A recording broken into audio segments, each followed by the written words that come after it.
আমরা নিরপেক্ষ নই। আমরা মুক্তিযুদ্ধের পক্ষে।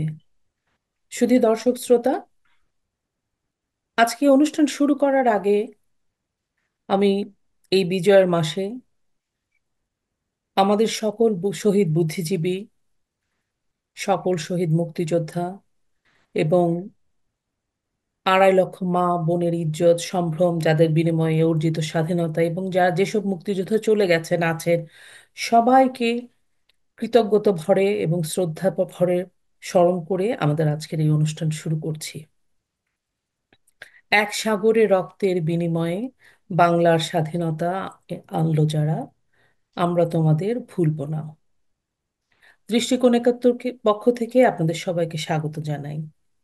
আমাদের আজকের আলোচনার বিষয় উন্নয়নের বাংলাদেশে আজকে কি অবস্থা। আমাদের সাথে আজকে সংযুক্ত হয়েছেন আলাপচারিতায় অবসরপ্রাপ্ত অর্থনীতির অধ্যাপক। তিনি একজন লেখক, গবেষক, চিন্তক, সমাজসেবক এবং তার সবচাইতে বড় পরিচয়, তিনি একজন মুক্তিযোদ্ধা। প্রফেসর ওমর সেলিম শের, আমাদের শের ভাই। শের ভাই, আপনাকে স্বাগত জানাই। আপনি কেমন আছেন? ধন্যবাদ। আমি ভালোই আছি। তো আজকের দিনে আমি সর্বপ্রথমে স্মরণ করতে চাই শহীদ বুদ্ধিজীবী মনির চৌধুরী, আব্দুল আলিম, প্রফেসর মুজফর আহমদ, মফক্করুল ইসলাম, তারপরে প্রফেসর পাশা, ঢাকা বিশ্ববিদ্যালয়ের জ্যোতির্ময় জ্যোতির্ময় গুহ, ও ঠাকুরতা। এই গৌরহত্যা, এই যে আরো কয়েকজনের নাম এই মুহূর্তে মনে আসছে না। এনারা যে যে 14 তারিখে যেভাবে তাদেরকে হত্যা করা হয়েছে, এটা একটা নির্মম হত্যাকাণ্ড, যা ইতিহাসে বিরল। এবং আমরা ওই দিন আমি আমি basically BLF member, Dhaka urban ইউনিটের। আমরা 14 তারিখে অনেক দূরে ছিলাম, প্রায় বলা যেতে পারে তখন আমরা বোধহয় আরিচা ঘাটের কাছাকাছি ছিলাম। তারপরে দিক দিয়ে ঘুরে এসে মানিকগঞ্জের দিকে যখন আসছি, তখন শুনতে পারলাম একটা হত্যাকাণ্ড হয়েছে। আমরা 16 তারিখে কিন্তু ঢাকা ঢুকিনি, ঢাকা ঢুকেছে আরো পরে। আহ তো মুক্তিযুদ্ধ আমার কাছে, আমি একটু প্রারম্ভিক একটু দিতে চাই, একটু ইন্ট্রোডাকশন। মুক্তিযুদ্ধ আমার কাছে শুরু হয়েছে 69 থেকে, যখন 11 দফা আন্দোলন শুরু হয়েছিল ছাত্রদের পক্ষ থেকে। তারপরে যেটা পরবর্তী 70 ইলেকশন হলো, তারপরে 71-এর 3রা মার্চ থেকে সত্যিকারের মুক্তিযোদ্ধার হিসাবে আমি নিজেকেই মনে করতে আরম্ভ করি। কারণ সেদিন ঢাকার মাঠে সমস্ত ছাত্র, আমরা যখন 20-21 বছর বয়সী ছাত্ররা ছিলাম, সবাই ঢাকার মাঠে নেমে পড়েছিলাম। ঢাকার রাস্তাঘাট এবং ঢাকা বিশ্ববিদ্যালয়তে গিয়ে তখন বাংলাদেশের ফ্ল্যাগ উত্তোলন করা হয়েছিল। এই 3রা মার্চ থেকেই মুক্তিযুদ্ধ আসলে শুরু হয়েছে, এটা অনেকে বুঝতে পারে না। 7ই মার্চে বঙ্গবন্ধু একটা ঐতিহাসিক বক্তৃতা দিয়ে এবারে সংগ্রাম, স্বাধীনতা সংগ্রাম, এবারে সংগ্রাম, মুক্তির সংগ্রাম, জয় বাংলা বলে সে শেষ করেছে। আচ্ছা, আর যে প্রশ্নটা করা হলো, সে প্রশ্নের পরিপ্রেক্ষিতে বলবো, আজকে যে দেশকে যেখানে আছে, সে দেশটা তো আমাদের যে পরাজিত শক্তি ছিল তারাই আজকে দখল করে নিয়েছে। তখন ওই সময় 7 কোটি লোক ছিল, প্রায় 6.5 কোটি লোকই দেশেই ছিল। তার মধ্যে 10 to 15% বা 20% লোক ছিল পাকিস্তানের পক্ষে বা রাজাকার বাহিনী বা আল বদর আল শামস। তারা অসংখ্য মা বোনদেরকে ইজ্জত নষ্ট করেছে এবং অসংখ্য লোকের বাড়িঘর পুড়িয়েছে এবং অসংখ্য লোককে তারা হত্যা করেছে। তারা 30 লক্ষ হত্যা অর্ধে এবং 2 লক্ষ মা বোনের ইজ্জতের বিনিময়ে আমরা এই দেশটা পেয়েছি। আমরা কাউরি কাউরি অনুকম্পাতে দেশটা পাইনি, রক্তের বিনিময়ে দেশটাকে অর্জন করা হয়েছে। আজকে সেই দেশটাকে কিছু, বলবো কিছু ছাত্র, যেমন ছাত্র নামধারী এবং কিছু আহ ইসলামিক পন্থী যারা, তারা আজকে দেশটাকে লুণ্ঠিত করতেছে। যেখানে আমরা দেশটাকে নিয়ে গেছিলাম, সেই দেশটার একটা পর্যায়ে এসেছিল 2026 সালে এটা মধ্য আয়ের দেশের মধ্যে স্বীকৃত হতো, মিডল ইনকাম লেভেল ইনকামে দেশটা উন্নতি হতো। সেই দেশটাকে আজকে তারা আহ, এমন এক পর্যায়ে নিয়ে গেছে যেখানে একটা গৃহযুদ্ধের পরিক্রমাতে আছে। আমার আমার মতে একটা গৃহযুদ্ধের দিকে ধাবিত হচ্ছে। সে দেশে আজকে জয় বাংলা স্লোগান আর কোনো স্লোগান ছিল না তখন, মুক্তিযুদ্ধের পক্ষে সোহেল ভাই, একটাই স্লোগান এখানে ছিল। একটা প্রশ্ন হুম। আছে আমার। হুম। সেটা হচ্ছে, একটা ন্যারেটিভ আসলে গত 53 বছর, বিশেষ করে বঙ্গবন্ধু মারা যাওয়ার হত্যা হওয়ার পরে, যে বলে যে মুক্তিযুদ্ধ, স্বাধীনতা, জয় বাংলা স্লোগান, এগুলো আওয়ামী লীগ নিয়ে নিয়েছে, এগুলো আওয়ামী লীগ দখল করে নিয়েছে। এই যে একটা ন্যারেটিভ মানুষের মাঝে ছড়িয়ে দেওয়া হলো, এই এটা কি আসলে, এর ব্যাখ্যাটা কি? এখন তো মনে হচ্ছে এটাও তাদের মেটিকুলাস প্ল্যানেরই একটা অংশ, যে স্বাধীনতাকে একটা একটা সাইড করে দাও। এই প্রশ্নটাকে একটা কাউন্টার প্রশ্ন দিয়ে শুরু করি। আমাদেরকে ভাবতে হবে ব্যক্তি এবং দলের ঊর্ধ্বে আপনি দেশকে অগ্রাধিকার দেন কিনা, এই প্রশ্নটা মীমাংসা করতে হবে আমাকে। এক বাক্যে এটা যদি আমি বলি এতগুলো কথার মাঝখানে, এই প্রশ্নটার মীমাংসা করতে গেলে সর্বপ্রকারে আমাকে যেটা করতে হবে, তাহলে বাংলাদেশের ক্ষেত্রে আমার ন্যারেটিভটা কি বা আপনার ন্যারেটিভটা কি? আপনি বাংলাদেশের মুক্তিযুদ্ধকে সমর্থন করেন কিনা, বাংলাদেশের স্বাধীনতা এবং মুক্তিযুদ্ধের প্রশ্নে আপনি আপোষহীন কিনা, এবং আপনি পৃথিবীর বুকে বাঙালি বাংলাদেশি জাতীয়তাবাদের স্বতন্ত্র পরিচয় যে অভ্যুদয়ে, তাকে স্বীকার করেন কিনা, বা বাংলাদেশের ভৌগোলিক স্বাধীনতার এককভাবে হয়ে আপনি স্বীকার করেন কিনা, বাংলাদেশ স্বাধীনতার সংগ্রামের ইতিহাস, স্বাধীনতা সংগ্রামের নেতৃত্ব দানকারী ব্যক্তিদের প্রত্যেকের ভূমিকা আপনি স্বীকার করেন কিনা। এখন এই প্রসঙ্গে আসলে যে প্রশ্নটা করা হলো যে আওয়ামী লীগ এটাকে তাদের নিজস্ব করে নিয়েছে, এইটা একটা ভুল ধারণা। আওয়ামী লীগ ওই সময় 71 সালে 70-এর নির্বাচনে আওয়ামী লীগ নিরঙ্কুশ জয় করে। কনফেডারেশন যেটা হয়েছে 6 দফা, সেই 6 দফা যেটা ম্যাগনা কার্টা বলি আমি এটাকে, বাংলাদেশের ম্যাগনা কার্টা, সেটা ঠিক মতন আহ আহ, প্রতিষ্ঠিত করতে চায়নি ইয়াহিয়া খান। তার জন্য তারা নেগোসিয়েশন করে চলে গেছে, তার নেগোসিয়েশনের নামে তারা অস্ত্র ভান্ডার, টাকা ক্যান্টনমেন্টে নিয়ে এসছে পাকিস্তান থেকে। এখন ওই সময় যে নেগোসিয়েশনটা হয়েছিল সেটা অন্য কারণে। এখন আওয়ামী লীগ একটা কুক্ষিগত করে নেয়নি। আওয়ামী লীগ একমাত্র দল ছিল যারা এই স্বাধীনতার পক্ষে বা বাংলাদেশকে একটা একটা স্বাধীন দেশ হিসাবে পরিচয় করিয়ে দিয়েছে। আওয়ামী লীগ একদিনের সংগ্রামে হয়নি, আওয়ামী লীগ 23 বছরের সংগ্রাম করে দেশটাকে স্বাধীন করেছে, আওয়ামী লীগের নেতৃত্বে হয়েছে। আপামর জনসাধারণ সবাই দেশকে তখন ঝাঁপিয়ে পড়েছিল দেশকে স্বাধীন করতে, কিন্তু আওয়ামী লীগ নেতৃত্ব দিয়েছে। আওয়ামী লীগের একজনকে একটা যে কোনো রেভলিউশন বা যে কোনো অভ্যুদয় করতে গেলে, সেই রেভলিউশন করতে গেলে তাকে একটা নেতৃত্ব দিতে হয়। সেই নেতৃত্বটা দেওয়া হয়েছিল বঙ্গবন্ধুর নামে, তাজউদ্দিন সহ, নজরুল ইসলাম, মসিউর সাহেব, কামরুজ্জামান এবং আরো অনেকে যারা ছিলেন, তারা সবাই মিলে ওখানে তখন, আমাদের রাজ্জাক ভাই ছিলেন, তোফায়েল ভাই ছিলেন, ওনারা সবাই মিলে তখন এটাকে আগায় নিয়ে গেছেন। এবং আমরা যারা মুক্তিযুদ্ধে বা বিএলএফ, বাংলাদেশ লিবারেশন ফোর্সেস, যেটা প্যারালাল একটা ছিল, এটা একটা রাজনৈতিক দল ছিল। বিএলএফটাকে অনেকে ভুল ধারণা করে যে এটা ফ্রিডম ফাইটার্সদের কাউন্টার করার জন্য, এটা না, ওটা ভুল। ওটা ছিল একটা রাজনৈতিক সংগঠন, এবং রাজনৈতিক ভাবে কিভাবে এটাকে কাউন্টার করা যায় সেই হিসাবে এটা বিএলএফটা তৈরি হয়েছিল। আমরা যারা ছিলাম, আমরা বেশিরভাগই রাজনৈতিক কর্মীই ছিলাম, কারণ আমি ছাত্রলীগ করতাম এবং আমার সাথে আরো অনেকে ছিল, তারা অনেকে পর বিভক্ত হয় সেটা আলাদা ব্যাপার, অন্য প্রসঙ্গ। কিন্তু প্রশ্ন যেটা, আসল প্রশ্ন যেটা সবাইকে মনে হচ্ছে, 53 বছর ধরে বা গত 16 বছর ধরে আওয়ামী লীগ কুক্ষিগত করে, আওয়ামী লীগ কুক্ষিগত করেনি কারণ অন্য কোনো দল তো আর নাই যে বলতে পারে যে আমি এই স্বাধীনতার ধারক বাহক হব, বা আমি এই মুক্তিযুদ্ধের ধারক বাহক হব। অন্য কোনো দল এখন পর্যন্ত আমি দেখতে পাইনি, অ্যাটলিস্ট আমার এই বয়স পর্যন্ত আমি দেখতে পাইনি। আজ 53 বছর ধরে আমি এটা দেখিনি যে আওয়ামী লীগ ছাড়া অন্য কোনো দল, প্রত্যেক দলই তাদের গড্ডালিকা প্রবাহে চলে গিয়ে ইসলামিক দিকে। আওয়ামী লীগের মধ্যেও কিছুটা হয়েছিল, আওয়ামী লীগের মধ্যে যে হয়নি তা না, আমাদের নিজের দোষও আছে কিছুটা। কিন্তু জয় বাংলা স্লোগানটা সবার, এটা সার্বজনীন। এটা এটা শুধুমাত্র আওয়ামী লীগের না, এটা কোনো দল বা কোনো ব্যক্তি বা কোনো গোষ্ঠীর না। জয় বাংলা সবাই স্লোগান দিয়েছে। আর অন্য আজকে একটা নতুন ন্যারেটিভ দেওয়া হচ্ছে যে আল্লাহ আকবার বা ইনকলাব জিন্দাবাদ, ওই ই ছিল, ওটা রাজাকাররা দিত, ওটা আল বদর আল শামসরা দিত। আমার এখনো মনে আছে, আমরা একটা দাউদ খানদের ওখানে একটা ট্রেঞ্চ করে যখন আমরা বেরিয়ে আসছিল, তখন আমরা একটা কাউন্টার করে একটা জিপকে উড়িয়ে দিয়ে যখন চলে আসতেছি, তখন আমাদের এক বন্ধু ছিল রতন, তার কানের পাশ দিয়ে গুলি যায়, কিন্তু একটা রাজাকার পিছন থেকে এসে তাকে স্ট্যাপ করে, সে আল্লাহ আকবার বলে, তখন তাকে করে, কিন্তু পরবর্তীতে সে মারা যায়। মানে 20-22 ডিসেম্বরের দিকে সে মারা যায়। তাকে আমরা তাকে স্ট্রেচারে ইয়েতে করে, স্ট্রেচার তো তখন ছিল না, আহ, বাঁশের করে ওইরকম করে আমরা নিয়ে এসেছিলাম, এখন ওটা আমার চোখের সামনে ভাসে।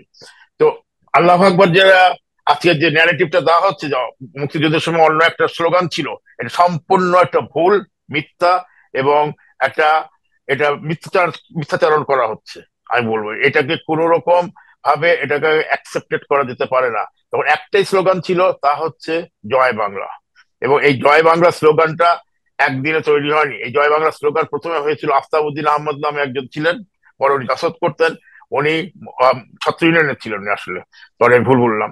উনি পদ্ধর ক্যান্টিন থেকে বলেছিলেন প্রথমে, তারপর তোফায়েল ভাই ডাকসু ক্যাম্পে এটা 69-এ জয় বাংলা স্লোগানটা দিয়েছিলেন। জয় বাংলা স্লোগানটা আসে নজরুল ইসলামের কবিতা থেকে, তারও আগে পূর্ণচন্দ্রের আর মানে ব্রিটিশ আমলে যে সংগ্রাম হয়েছিল তখন থেকে এটা আসে। ইতিহাস যদি দেখি, আমরা আমরা ইতিহাস যদি চর্চা করি, আমি যেটা বলছিলাম যে এই যে শব্দগুলো বলা হলো, স্বাধীনতা, জয় বাংলা বা মুক্তিযুদ্ধ, এটা আওয়ামী লীগ কখনোই কুক্ষিগত করে নাই। আমি একজন আওয়ামী লীগের সভাপতি হিসাবে, অটো আওয়ামী লীগের সভাপতি হিসাবে বলবো জোর গলায়, এবং ছাত্রলীগের সেই 1966 সাল থেকে আমি ছাত্রলীগের থেকে জড়িত, তারপর আওয়ামী লীগে, এর মাঝখানে আমি অন্য কিছু করি নাই। তো এইটার একটা কথাই বলবো, আওয়ামী লীগের আদর্শতে কখনোই আমরা এটাকে নিজস্ব বলে আমরা দাবি করি নাই কোথাও। পার্লামেন্টে পাশ করানো হয়েছিল এই জন্যই, যাতে ভবিষ্যতে কেউ জয় বাংলা স্লোগানটাকে অন্যভাবে ইউজ না করতে পারে। এটাই আমার বক্তব্য থাকবে। বাংলাদেশের স্বাধীনতা সংগ্রামে এবং মুক্তিযুদ্ধের এর সংগ্রামে নেতৃত্বদানকারী প্রত্যেকটা লোকের ভূমিকাকে আমাদের স্মরণ করতে হবে, কাউকে বাদ দিয়ে করতে হবে না। এবং যারা আত্মদান করেছেন তাদেরকে আপনার শ্রদ্ধা করতে হবে। আত্মদান বলতে 30 লক্ষ লোক, মা বোনেরা ছাড়াও আরো অনেকে, দেশে যারা ছিলেন, হ্যাঁ, দেশের লোকরা, ওই 6 কোটি লোক যদি আমাদেরকে সাহায্য না করতো, তাহলে গেরিলা ওয়ারফেয়ারে জিতা সম্ভব ছিল না। সম্ভব ছিল না। যদিও ভারতের কাছে আমরা ঋণী, ভারত আমাদের ট্রেনিং দিয়েছে, ভারতের সৈন্যরা এসে দেশ হেল্প করেছে পাকিস্তানদের সাথে আশ্রয় যুদ্ধ করতে, দিয়েছে, আশ্রয় দিয়েছে, এবং 1 কোটি লোককে তারা খাওয়িয়েছে, পড়িয়েছে। খাইয়েছে, তারা পড়িয়েছে। পরবর্তীতে অবশ্যই আমাদের একটা কৃতজ্ঞতা থাকতে হবে। তাই বলে আমরা তাদের দাসত্ব মেনে নিতে পারি না। এটা বঙ্গবন্ধুর একটা মহান ব্যক্তিত্ব এখানে, যিনি বলেছিলেন ইন্দিরা গান্ধীকে স্পষ্ট মুখের পরে, যে তোমার সৈন্যকে মার্চের মধ্যে চলে যেতে হবে। যেতে হবে। এবং সে ইংল্যান্ডে যখন হিতের সাথে কথা হয়েছিল, তখনও হিতও তাকে একই কথা অ্যাডভাইস করেছিল, Indian army has to leave the soil of Bangladesh. এবং বাংলাদেশ তারা ছেড়ে চলে গেছিল। যদি সে ব্যক্তি বা গোষ্ঠী বা দল আহ,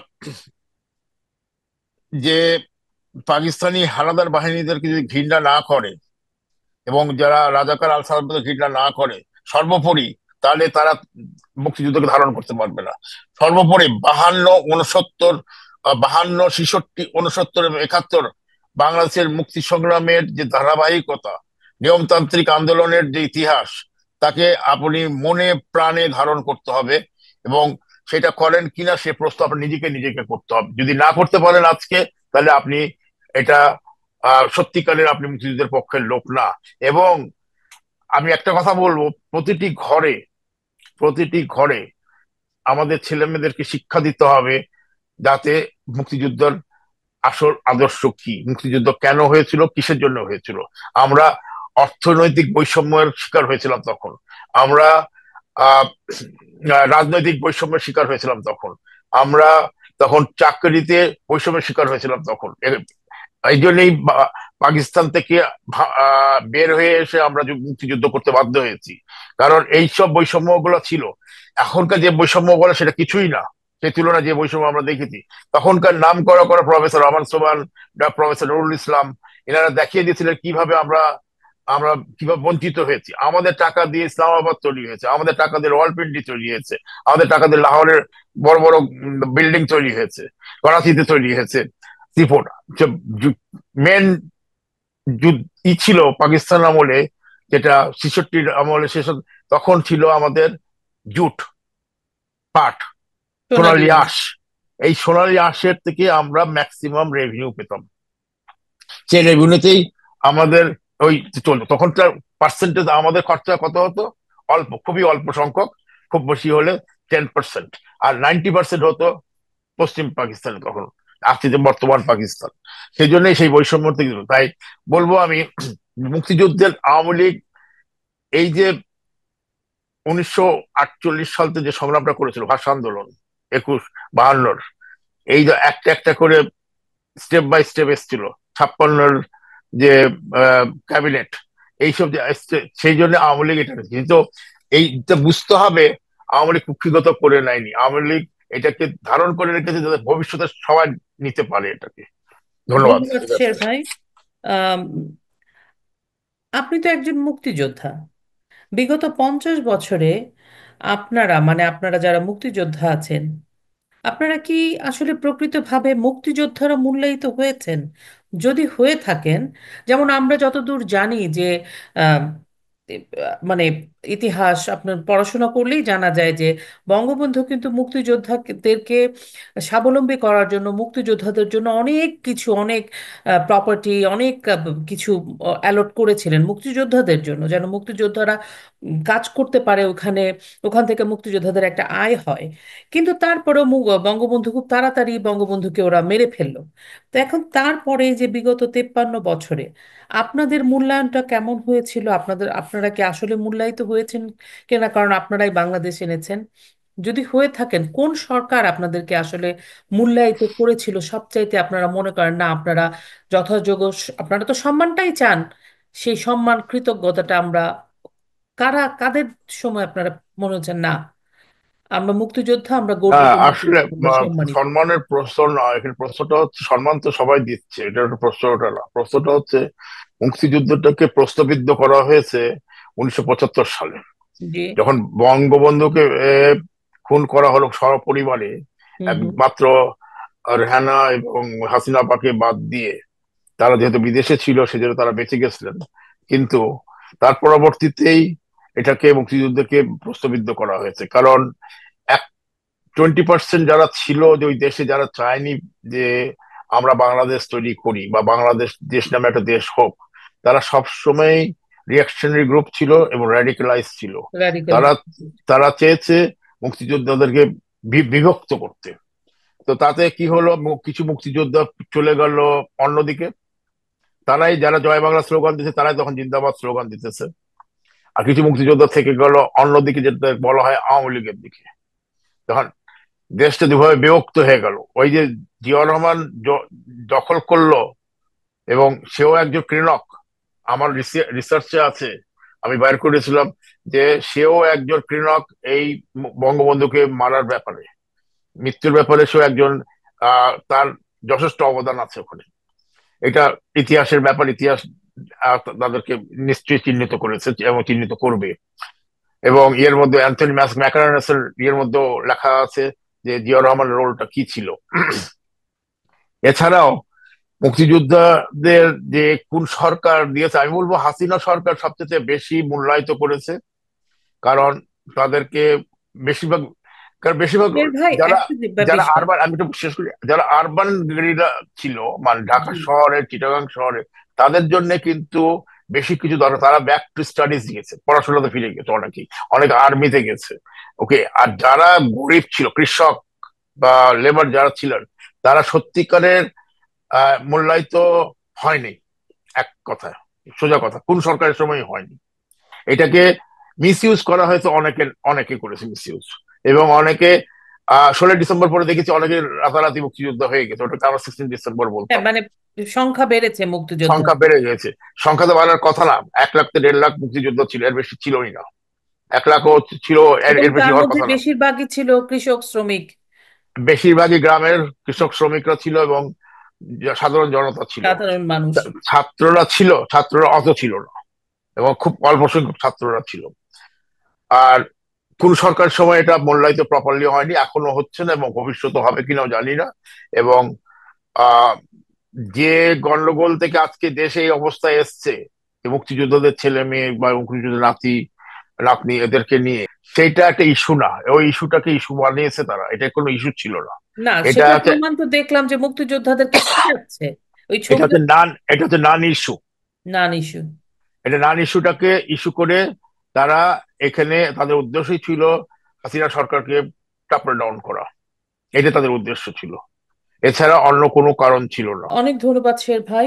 এখন আপনি যেহেতু অর্থনীতির মানুষ, আমি আপনাকে একটু মানে আমাদের সাধারণ দর্শকদের জন্য আমি অর্থনীতি বিষয়ক দুটো প্রশ্ন করতে চাই। তো বাংলাদেশে বিগত সরকারের সময়, শেখ হাসিনা সরকারের সময় ব্যাংকিং নিয়ে নানা ধরনের আমরা প্রচার শুনেছি, ব্যাংক দেউলিয়া হয়ে গেছে, অর্থ পাচার, অনেক কিছু। ব্যাংকিং সমস্যা কিন্তু বিশ্বের সব দেশেই কম বেশি আছে। তো বিগত আওয়ামী লীগের সময় এটার প্রচার অনেক বেশি ছিল, আলোচনা সমালোচনা সীমাহীন ভাবে ছিল। কিন্তু মানে আপনি যদি লক্ষ্য করেন, সেই সরকার শেখ হাসিনা সরকারের সময় কিন্তু এরকম অবস্থা হয়নি যে ব্যাংকে একজন যে টাকা জমা রেখেছে একজন গ্রাহক গিয়ে তার টাকা চাইছে, সে টাকা পাচ্ছে না। এরকম কিন্তু হয়নি। 5ই আগস্টের পরে হঠাৎ করে কি হলো যে প্রথমে তো শুনলাম যে কিছুদিন তারা গ্রাহক যারা টাকা জমা রেখেছে তারা গেলে ক্যাপ করে দিত, তুমি 50,000 তুলতে পারবে, তুমি 1 লাখ তুলতে পারবে। এখন তারা টাকাই দিতে পারছে না। তো এই যে একটা হঠাৎ করে একটা এই 2-3 মাসে এমন কি হয়ে গেল যে তাদের কাছে একদম টাকা নেই, তারা টাকাই দিতে পারছে না, যেটা নাকি 3 মাস 4 মাস আগেও আহ, একটা অন্যরকম পরিস্থিতি ছিল, এরকম ক্রাইসিস তো শোনা যায় নাই। তো আপনার অর্থনীতির মানুষ না, হিসেবে আপনার ব্যাখ্যা। আমি আমি যেটু মানে রিসার্চ করেছিলাম এটা নিয়ে, জি। এটাতে দেখতে পেয়েছি। আচ্ছা, ব্যাংকিং আমি একটা আগে একটা এক্সাম্পল দিই। আমি 22 সালের শেষে 23 সালের প্রথম দিকে বাংলাদেশে ছিলাম। জি। আমি একটা নিজস্ব ব্যক্তিগত কারণে গেছিলাম। আমি ওখানে ইস্টার্ন ব্যাংক লিমিটেড বলে একটা ব্যাংক আছে, জি। ওখান জি। থেকে জি। আমার দরকার ছিল আমার ব্যক্তিগত কারণে 8 থেকে 10 লাখ টাকা উঠানোর, আমার ব্যাংকে টাকা ছিল। এবং একটা ট্রানজাকশনের পরে আমি সাথে সাথে 10 লাখ টাকা পেয়েছি। আমি গিয়ে জাস্ট বলেছি কালকে পরশু দিনের সব টাকাটা চাই, কোনো রকম আপত্তি করে নাই। ওটা হচ্ছে 23 সালের ফেব্রুয়ারির কথা বলতেছে। জি। তো 23 সালের ফেব্রুয়ারি যদি হয়ে থাকে, তাহলে 24 সালের জুন জুলাই আগস্টে এসে বা সেপ্টেম্বরে এসে এত টাকা তো শর্টেজ হতে পারে না যে তারা দিবে না। কারণ আমার মনে হয় আসান মনসুর সাহেব যেটা করেছেন, যে উনি মনে করেছেন ব্যাংকে টাকা নাই, এরা ওনারা হেয়ারসে বা পাবলিকের কোনো প্রমাণ ছাড়াই মনে করেছে টাকা সব নিয়ে চলে গেছে, টাকা কেউ নিয়ে যায়নি, টাকা ওখানেই আছে, আচ্ছা। টাকা ওখানেই থাকে। ব্যাংক দেউলিয়া হয়নি, ব্যাংক যদি দেউলিয়া হতো তাহলে তাহলে তো তাদের রাস্তা হতো। তাহলে তারা এর এর মধ্যে তারা করেছে কি, তারা করেছে 22,500 কোটি টাকা তারা প্রিন্ট করেছে 100 দিনের মধ্যে। ওকে। হ্যাঁ, এটা যদি প্রিন্ট করে থাকে, তার মানে কি ব্যাংকে তারা টাকা ঢালছে। তো হুম। টাকা ঢালছে ইনজেক্ট কেন? করছে। আচ্ছা, এখানে ব্যাংকিং এর আর একটা, আমি যদি ব্যাংকিং এর লোক না কিন্তু অর্থনীতির লোক হিসেবে বলতে পারি, ব্যাংকিং এর যেটা সিস্টেম, এই যে বলা হয় যে এস আলম এত টাকা নিয়ে গেছে, হুম। হুম। আমাদের মেক্সিকোর সালমান। সালমান এফ রহমান সাহেব এত টাকা নিয়ে গেছে। নিয়ে গেছে। আমি জাস্ট এস আলমের কথা পরে আসছে, যে সালমান এফ রহমানের কথা আসছে, আমি বলতে পারি উনি কোনো টাকা বাইরে নিয়ে যায়নি, উনি টাকাগুলোকে ব্যাংকে টাকা লোন নিয়ে ওখানেই খাটিয়েছেন এবং রিশিডিউলিং করেছেন। কারণ ওনার ফ্যাক্টরিতে অ্যাটলিস্ট 100,000 পিপল কাজ করে। ওকে, অ্যান্ড হি ইজ ইনভেস্টর। এবং ক্যানাডাতেও দেখা যায় ইনভেস্টররা লোন নেয়, লোন নিয়ে আবার ওটা রিশিডিউলিং করে ওটাকে আবার রিইনভেস্ট করে। তো হি ওয়াজ রিইনভেস্টিং ইট। সুতরাং এস আলম সাহেব যদি টাকা নিয়ে গিয়ে থাকে, টাকা সে ফেরতও দিয়েছে। ওকে, সুতরাং ব্যাংকিং এর সেক্টরে যেটা, এটা কেন হয়েছে এটা এখন স্পষ্ট না। আর যে তারা একটা শ্বেতপত্র তৈরি করেছে, এটা তো আমি বলি এটা হচ্ছে গাঁজাখড়ি একটা শ্বেতপত্র। এটা হ্যাঁ, হচ্ছে, শ্বেতপত্র প্রশ্নটা আমি আর করব। পরে আস্তে আস্তে শ্বেতপত্র আর পরে জি। ডিটেল আরো আসবো পরে। তো এখানে যে ব্যাংকিং এর যে প্রশ্নটা হচ্ছে, সেটা হচ্ছে বেসিক্যালি সালাউদ্দিন সাহেব এখন যিনি অর্থনৈতিক উপদেষ্টা, উনি একসময় বাংলাদেশ ব্যাংকের গভর্নর ছিলেন। গভর্নর ছিলেন। ওনার টাইমে, ওনার রেজিমের টাইমে, তখন বিএনপি গভর্নমেন্ট ছিল, তখন ইকোনমিক গ্রোথ ছিল 4-5%। এখন ওনারা যখন নেন পাওয়ার 5ই আগস্টে, তখন আপার শেখ হাসিনার প্রাইম মিনিস্টার শেখ হাসিনার ইকোনমিক গ্রোথ ছিল 6.6%। সেটাকে নামিয়ে নিয়ে এসছে 4-এর নিচে। তার মানে কি আউটপুট গ্রো হচ্ছে না, তার মানে হচ্ছে আহ, অনেক ইন্ডাস্ট্রি বন্ধ হয়ে গেছে, ছোট ছোট ইন্ডাস্ট্রি। হ্যাঁ, আমি বিগ ইন্ডাস্ট্রি কথাই বলতেছি না, ছোট যেটা 10 to 15 পিপল এমপ্লয় করে, বা 25 পিপল এমপ্লয় করে, বা 30 পিপল এমপ্লয় করে। এসব প্রোডাক্ট কোনো ধরনের প্রোডাকশন হচ্ছে না। যার জন্য ব্যাংকে যেটা হয়েছে, আমার ধারণা, আমার ব্যক্তিগত ধারণা অ্যাজ ইকোনমিস্ট, আমি বলবো ব্যাংকে তখনও যে টাকাগুলো যে যে আমি ব্যবসা করতেছি, আমার এখন টাকা জমা দিতে হবে ব্যাংকে, তারপর দিন আমি স্যালারি পে করব। কিন্তু আমি যদি আমি বিক্রি না করতে পারি, তাহলে জমা কি দেবো? যাদের ব্যাংকে টাকা জমা পড়েনি, যার জন্য ওই টাইমটাতে যেহেতু জুলাইয়ের 15 তারিখ থেকে 5 তারিখের মধ্যে যে অশান্তি ছিল, অনেক ইন্ডাস্ট্রিয়ালিস্ট ব্যাংকে কোনো টাকা জমা রাখেনি। টাকাগুলো তখন রেখেছে তারা নিজের কাছে, যার জন্য ব্যাংকে টাকা শর্টেজ পড়েছিল। কিন্তু তাই বলে ব্যাংক দেলিয়ে হয়ে যায়নি, ব্যাংকে ছিলই, কিছু রিজার্ভ ছিল। আর একটা জিনিস যেটা করেছে, ফরেন রিজার্ভ কমে গেছে, কারণ তাদেরকে পেমেন্ট করতে হচ্ছে তখন। পেমেন্টের টাইম চলে এসেছে, হাসিনা গভর্নমেন্ট থাকলেও তাদেরকে পেমেন্ট করতে হতো তখন। কিন্তু আমাদের রেমিটেন্স তো কমে গেছে তখন ওই টাইমে। রেমিটেন্সটা পরে বেড়েছে, বাট রেমিটেন্স তখন ওই টাইমে কমে গেছিল। এটাই হচ্ছে আমার ব্যাংকিং এর উপরে পরিস্থিতিটা আমার। তো এখনো সেই পরিস্থিতি বিরাজমান, টাকা দিতে পারছে না তো। না, এটা এটা এনাদের পলিসিগত প্রবলেম। এটা এনাদের পলিসিগত প্রবলেম, কারণ এনারা ইচ্ছা করেই এটা মানে টাইট মানি পলিসিতে গেছে, যে যদি এটা কন্ট্রোল করে তাহলে ইনফ্লেশন কন্ট্রোল হবে। কিন্তু এটা ভুল। ইনফ্লেশন বাংলাদেশে এই নর্থ আমেরিকান সিস্টেমটা অ্যাপ্লাই করলে বাংলাদেশে চলবে না। বাংলাদেশের সিস্টেম অন্যভাবে চলে। সুতরাং এটা ওই ক্যাপ যেটা করেছে, ওই ক্যাপ দিয়ে এই মানে ফ্লুইড মানি আসতে পারবে না, যে মানি থাকবে বাইরে, হ্যাঁ, লিকুইড মানি বাইরে থাকবে, সেটা হতে পারে না ব্যাংকিং এর পরে। ব্যাংকিং এর আরেকটা জিনিস হচ্ছে, আমি যদি 1 টাকা জমা দিই, ব্যাংকের দায়িত্ব হচ্ছে ওটা ডিপোজিট রাখা। ওই 1 টাকার মধ্যে সে 10% রিজার্ভ রাখবে, 90% সে লোন দিবে। এটাই নিয়ম। এটা আমি খুব সিম্পল ভাবে সাধারণ মানুষকে বোঝানোর জন্য বলছি। আমি কমার্সের 1 টাকা গিয়ে আমি উত্তরা ব্যাংকে জমা দিলাম। উত্তরা ব্যাংক করলো কি, সেটা নিল, নিয়ে তার 10% আমার জন্য রেখে দিল। আবার লোপা গিয়ে ইস্টার্ন ব্যাংকিং লিমিটেডে গিয়ে আরো 1 টাকা দিল, একবার 100 টাকা জমা দিল, তো 10% রেখে দিল, 90 টাকা থাকলো, সেই 90 টাকা সে লোন দিবে। এই লোনটাই হচ্ছে তার আমানত। ওকে, সেই লোন যদি না দিতে পারে তাহলে কিভাবে চলবে? হ্যাঁ, সেটাই হচ্ছে গিয়ে তার ডিপোজিটারি মেন ইস্যু। কিন্তু আমাদের এখনকার যে সিস্টেম করেছে এখন ডাসার মনসুর সাহেব, ওনার এই আমেরিকান আইএমএফ এর রুলে যেটা চলতেছে সেটাতে এই জন্যই ব্যাংকে টাকা দিতে পারতেছে না তারা। এটাই আমার ধারণা এখন। ওকে, থ্যাংক ইউ শের ভাই। এখন আমি ওই আম, আরে মানে আমার অলমোস্ট শেষ পর্যায়ে চলে এসেছি, আমার শেষ প্রশ্ন বলা যায়। বাংলাদেশের থিঙ্ক ট্যাঙ্ক আমরা বলি কাকে, সিপিটির একজন অন্যতম পরিচালক ডক্টর দেবপ্রিয় ভট্টাচার্য, কিছুদিন আগে উনি একটা প্রায় 400 পৃষ্ঠার একটা শ্বেতপত্র উনি ঘটা করে প্রকাশ করলেন। আমরা অর্থনীতির মানুষ না, আমরা সাধারণ মানুষ। আমরা আসলে সাধারণ কথা বুঝতে পারি এবং আমরা অনেক সময় বিভ্রান্ত হয়ে যাই অনেক কিছু শুনে। তো সেই জন্য উনি যে এটা এত ঘটা করে প্রকাশ করলেন, কিন্তু আমাদের কাছে মনে হয়েছে যারা মানে যারা এটা নিয়ে একটু রিসার্চ করেছে, আমাদের কাছে মনে হয়েছে এটার এই শ্বেতপত্রটার চরমভাবে অপপ্রয়োগ করেছে। সাদা ভাষায় যদি আমরা বলি, তাহলে বাংলাদেশের বৈদেশিক মুদ্রার রিজার্ভ এবং তার সাথে আমরা যদি বলি মানে দেশের সরকারের ঋণ এবং বৈদেশিক মুদ্রার রিজার্ভের একটা তুলনা দেখানো হয়েছে, তুলনামূলক একটা আনুপাতিক তুলনা দেখানো হয়েছে।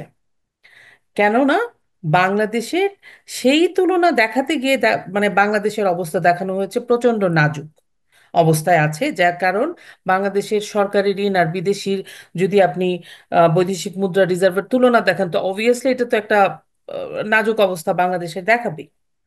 কিন্তু সারা বিশ্বের মানসম্পন্ন সম্পন্ন পদ্ধতি হচ্ছে সরকারি ঋণের সাথে সেখানকার জিডিপির আনুপাতিক তুলনা করা।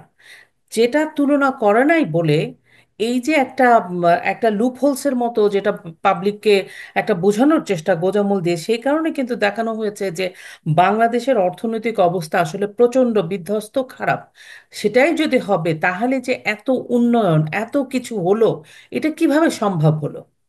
তো ওনাদের কাছে এই 4 মাসের মধ্যে এই শ্বেতপত্রটার আসলে কিভাবে মূল্যায়ন করা যায়? এটা তো জনগণকে কি ধোঁকা দেওয়া? আমি শ্বেতপত্রটাকে এক বাক্যে বলবো, এটা একটা কালো পত্র, শ্বেতপত্র না, বা ইয়েলো পেপার বলি আমি এটাকে। আমার অনেক রাইটিং এ লিখেছি আমি। এবং গত 9 তারিখে আমার একটা রাইটিং বাইরেছে bddigest.com-এ, ইকোনমিক পারফরমেন্স অফ 100 ডেজ, ওখানেও আমি বলেছি।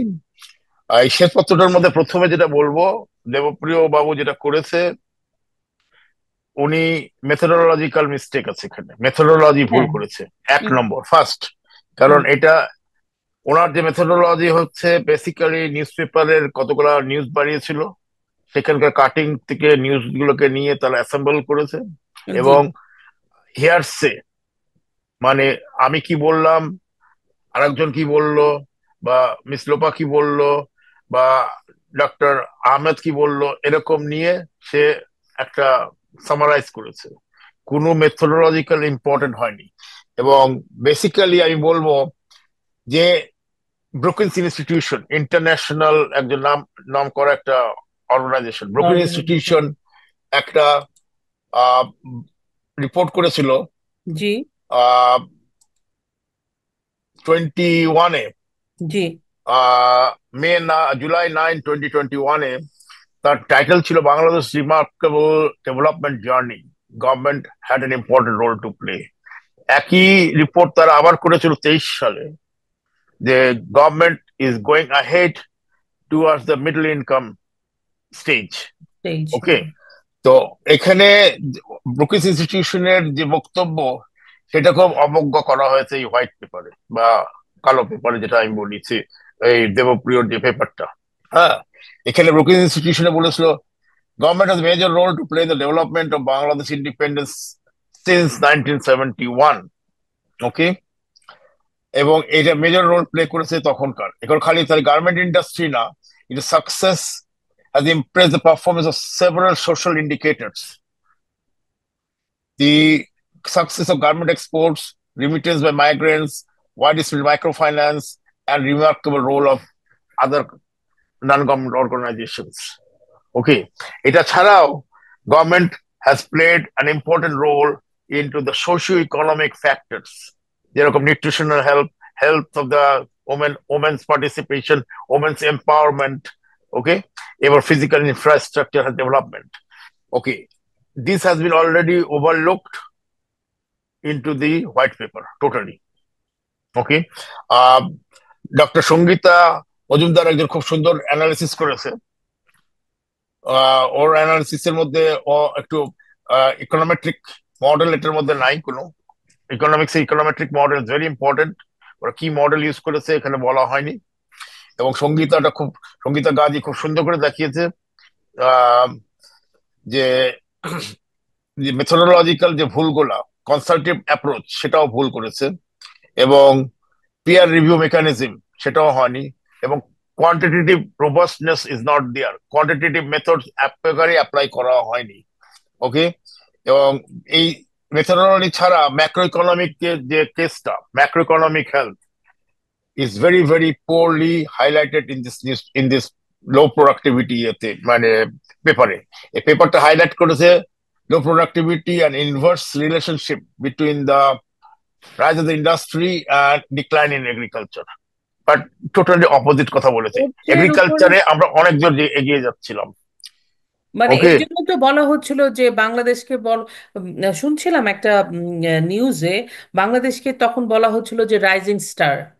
ইয়া, it is a rising star. It এবং ওয়াজ এ রাইজিং স্টার, ইট ওয়াজ এ, এটা এখন তো নো লঙ্গার। এটাকে বলা হচ্ছিল রাইজিং স্টার। এবং এটা সাউথ এশিয়ার ইকোনমিক বুল কেস বলা হয়েছে।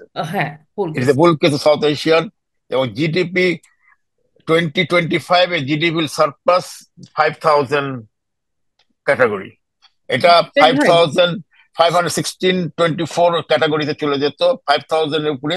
এবং এইটা GDP would have been IMF নিজেই দেখতে পেতো আউটলুকে, আইএমএফ আউটলুকে বলা হয়েছে জিডিপি হবে 516.24 ইন 2025।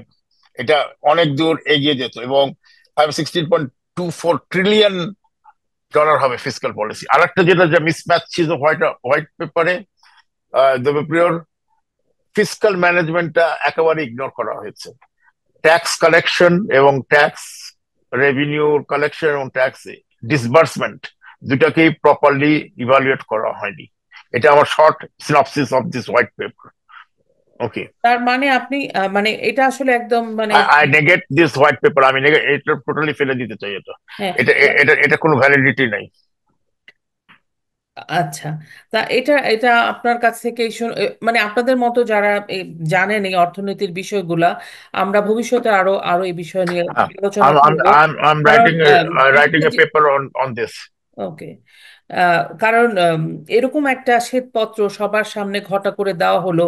আসলে তো এই জিনিসগুলাই দেখাচ্ছিল গত 10 বছর যাবত শেখ হাসিনাকে, সরকারকে আম, মানে ব্যর্থ প্রমাণ করার, যে অর্থনৈতিকভাবে দুর্বল এইটাই তারা প্রমাণ করতে চেয়েছিল, যে তারা উন্নয়ন করছে কিন্তু ভেতরে আমাদের কিছু নেই। হুইচ ইজ এই যে শ্বেতপত্র তারা তড়িঘড়ি করে প্রকাশ করে এটা প্রমাণ করলো তারা যা করছিল এটা পারপাসফুলি, এবং এই সব শ্বেতপত্রের আসলে সেভাবে কোনো স্ট্যান্ডার্ড মেনটেন করা হয় নাই। তো সেম। IMF, আমি একটা একটা কথা বলিনি এখানে, আইএমএফ এর একটা রিপোর্টে বলা আছে Bangladesh economy is projected to reach 516.24 trillion in the fiscal year 24-25, uh, outperforming advanced economies such as Denmark, Singapore, and Hong Kong along the way with the International Monetary Fund. This is the statement from the International Monetary Fund. এটা দেওয়া হয়েছিল 24 জানুয়ারির দিকে। জানুয়ারি। সুতরাং এইটাকে নেগেট করেছে দেবপ্রিয়রা। সুতরাং international এডিবির ফোরকাস্টও তারা নেয়নি। সুতরাং এই white paper is nothing but an yellow paper, as I said beginning. এই যে বর্তমান যে ইউনিস সরকার, মার্কিন স্টেট ডিপার্টমেন্টের একটা মাস্টার প্ল্যান আছে। Okay. They have a huge long term plan. এদের প্ল্যানটা হচ্ছে, এর স্টেট ডিপার্টমেন্টের গাইড বুক অনুপাতে চলছে। আমি জানি না ট্রাম্প কি করবেন 22 জানুয়ারির পরে। সে গাইড বুক অনুপাতে এটা, এই Yunus is being installed here. এটা যে ডিপ স্টেট থিওরি, ডিপ স্টেটের একটা কনস্পিরেসি। এটা এটা যেরকম সিরিয়াতে পতাকা চেঞ্জ হয়েছে, সংবিধান চেঞ্জ হচ্ছে এবং জাতীয় সঙ্গীত চেঞ্জ হচ্ছে, কিন্তু বাংলাদেশে এখন এটা হবে না। জাতীয় সঙ্গীত তার সংবিধান চেঞ্জ করতে চেষ্টা করতেছে, হবে কিনা আমি জানি না। নাম পরিবর্তন করতে চেষ্টা করতেছে, সেটাও হবে কিনা জানি না। হ্যাঁ, আমার মনে হয় বাংলাদেশে আমরা বাংলাদেশেই থাকবো। বিশুদ্ধ গণতন্ত্র এবং ইসলামী বিপ্লব দুটোই আসল ফাঁদ। এটা ফাঁদ। লক্ষ্য হচ্ছে একটাই, লক্ষ্য হচ্ছে আমাদেরকে দরিদ্র বানানো, দরিদ্র বানানো এবং ওয়ার্ল্ড ব্যাংক, আইএমএফ এবং ইউএসএইড এর নির্ভর সন্ত্রাসী রাষ্ট্র তৈরি, যারা আমেরিকার ভিক্ষা নিয়ে ভারতের সন্ত্রাস করবে। ব্যবসা বাণিজ্য ও সামাজিক দায়িত্ব নিয়ে আমরা অনেকে ক্ষেত্রে ভারত থেকে এগিয়ে যাচ্ছিলাম। আমরা আমেরিকা দালালদের বিদায় হবে, এই পথেই ফিরবে, নিশ্চয়ই একদিন ফিরবো আমরা। এটাই আমার আশা, যে বাংলাদেশ থেকে আমেরিকান সাম্রাজ্যবাদী বিদায় হবে, এবং শুধু তাই নয়, ইউনুস গাঙও বিদায় হতে হবে। এবং সর্বশেষে বলবো একটা কথা, এই যে এটা যে বক্তব্যটা আমি দিলাম এখানে, এটা হচ্ছে ডিপেন্ডেন্সি থিওরি বলে একটা থিওরি আছে। যারা সোশ্যাল সায়েন্টিস্ট তারা জানে যে কলোনিয়ালিজম চলে গেছে ওয়ার্ল্ড থেকে, কিন্তু আমাদের ডিপেন্ডেন্সি থিওরিটা রেখে গেছে আমাদেরকে dependent on them indirectly, somehow through the AIDS. এবং আমাদের বাংলাদেশ যেভাবে যাচ্ছিল, উঠে যাচ্ছিল হাসিনার রেজিমের টাইমে, সেটা is impossible to stop it. So তারা স্টপ করার জন্যই এটা করেছে। ধন্যবাদ। অনেক ধন্যবাদ শের ভাই, আপনার সাথে কথা বলে অনেক কিছু জানলাম। আমরা ভবিষ্যতে আবারও নিশ্চয়ই কথা বলবো। আপনি ভালো থাকবেন। ওকে, ধন্যবাদ সবাইকে। দর্শক সালাম, শ্রোতা, জয় আজকের বাংলা, জয় বঙ্গবন্ধু। শুধু দর্শক শ্রোতা, আজকের মতো এখানেই শেষ করছি। জয় বাংলা, জয় বঙ্গবন্ধু।